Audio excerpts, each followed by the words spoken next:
Samantala, nakabiyahe na ngayong araw ang ilang barko sa North Port area na nakansela sa nakaraang araw dahil sa bagyong Aghon.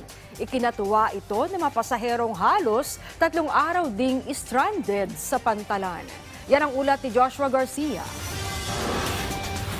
Tuwang-tuwa si Mimi. Sa wakas, makakauwi na rin siya sa kanyang probinsya sa Jensan matapos ang 4 na dekada. Kasama si Mimi sa mga pasahero sa Manila North Port na 3 araw ng stranded. Excitement dahil makakauwi na for 40 years ago.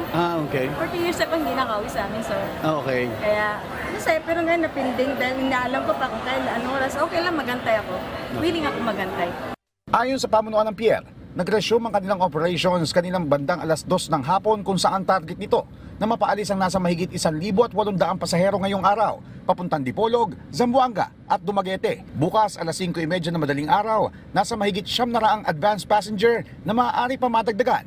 Ang inaasahan na aalis papunta naman ng Cebu, Tagbilaran at Zamboanga. Samantala, ayon sa karamihan ng mga na-stranded ay nakakatanggap naman sila ng pagkain gaya ng hot meals at inumin mula sa pamunuan ng shipping lines at pantalan habang nananatili ang presensya ng mga tauhan nito para tiyakin ang seguridad sa kapaligiran.